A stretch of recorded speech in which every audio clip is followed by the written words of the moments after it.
Welcome back to Nick Lenz's Comic Corner Classics / Non-Classic. This is episode number 861 and Doubleshot number 751. Correct? No, 55. Okay. There are two X-Men trades. Both of them relate to First Class. Yep.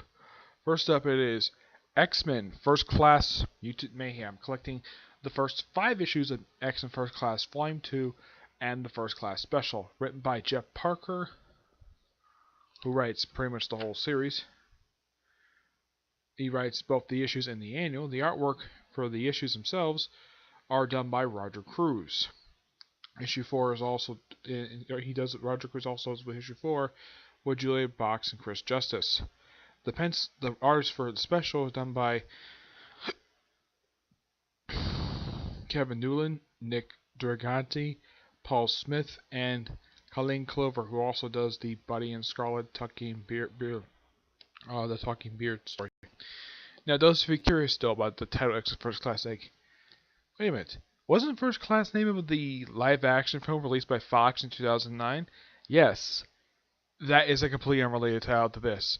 This kind of is sort of expanding upon the early days of the X-Men, though mixed with a bit of modern technology, though thank God I don't have cell phones in here. Yeah.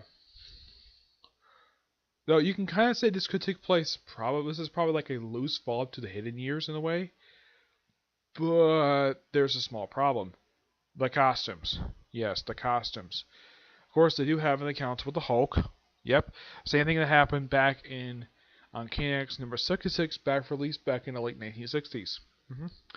We also have a two-parter where they are convinced by Charles Xavier of the special mission. Turns out it's actually Mastermind. During the period of time we used for a freaking statue. The first couple issues, and I love the first issue, it's the Fantastic Four's kind of first meeting with the X-Men and Marvel Girl's public debut. And she doesn't get booed or anything. No, because, well, she needs some respect. Yep.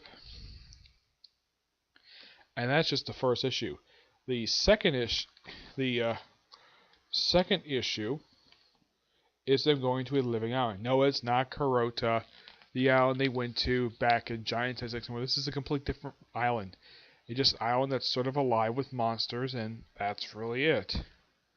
That's really all issue 2 is. Let's see if we can find out what's here. We also have this great little shopping. I thought this was really nice for Jeff Parker to do this. We have this sort of kiddie-ish artwork. You have Jean Grey being called up by Scarlet Witch. Well, I could tell this is kind of during the period of time when she was with, I could say probably just after she left the Brotherhood. There's this awesome little stories like, okay, yeah, it's like, why don't you go shopping? It's like, okay, fine. And she goes to visit Warren. It's like, hey, Warren, got any extra money you don't need? Yeah, I'm the dresser. Help yourself. And he's got a frickin' laptop. Yeah. A bit of mixed modern day, but at least they don't have frickin' cell phones. Yeah, there's quick thing with Quicksilver. And of course, they said they'd be heroes. You gotta laugh at it. It was really funny. 4 is the X-Men. Well, Xavier meeting up with Jean's parents. It's basically a road trip issue. It's a fun little issue. And of course, last came the Hulk. Yeah, that's the thing about the series. It's fun little stories that take place during the X-Men's early days. Mainly around the first few years of the title, I would definitely say. Like, they have the thing about, like I said, the whole thing of Mastermind still being a statue. He got that way back in X-Men number 11, when they wrapped up the original Brotherhood saga. When he basically became that way via encounter with a creature, with an alien known as the Stranger. Yeah, a character that has never been explained. He was created by Jack King, and he's playing Stan Lee and Jack King Kirby back in the 60s, and he has never been thoroughly explained. Just some random alien who just called the Stranger. He kidnaps Magneto and Toad, take him into his home world, and nothing much is told. We don't know his name. Nothing. He's one of the most mysterious characters in Marvel Comics, and no one at Marvel has ever bothered to explain the guy. This is fun. 9.5 out of 10. Next up is... Now, some of you are thinking, decides this trade like, man, this is kind of short for an official trade released by Marvel. It kind of is. It's also first class trait. This is Uncanny X-Men, first class, hated and feared. Collecting the giant-sized Uncanny X-Men first class, and the first 4 issues of the title. This is not done by Jeff Parker. This is done by a completely different writer.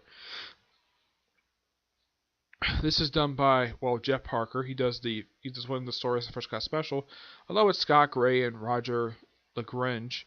The artwork of this special is done by Craig Russell, David Williams, Dennis Catherall, Sean Galloway. Of course, Jeff Parker was does artwork. I never knew the guy was an artist.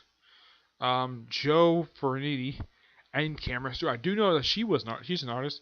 I think it's a he or she. I'm not really sure because this is the only time I've seen this person pop up in titles is that she popped up as the writer for Batgirl, the previous volume, and she was also one of the writers for Gotham Academy.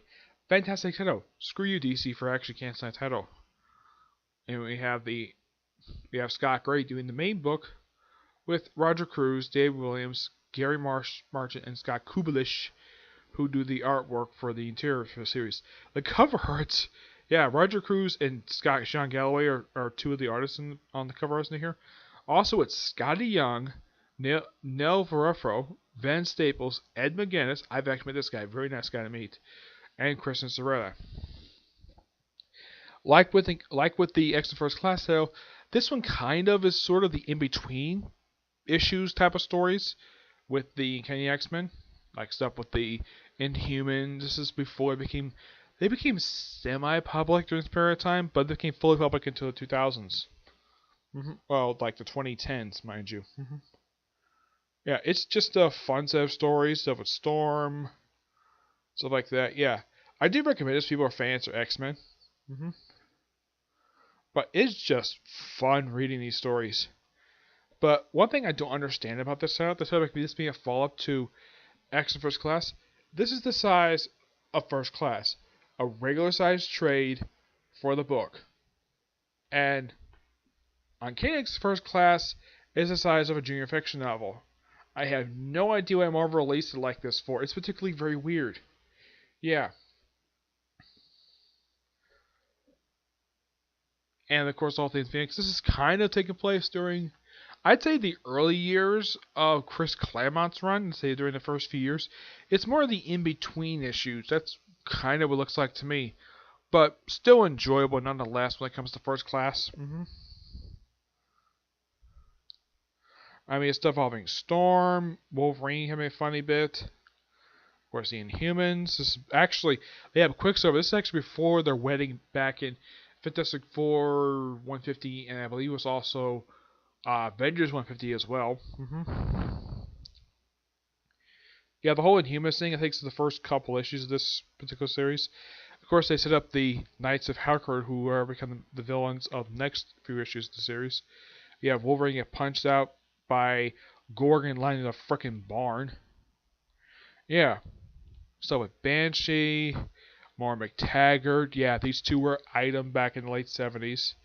We also have this character, Nightshade. Thank you, Dave Walker. Actually, now Dave Walker, those of you who this writer is, he actually revitalized this character and had her appear in 2 of his books.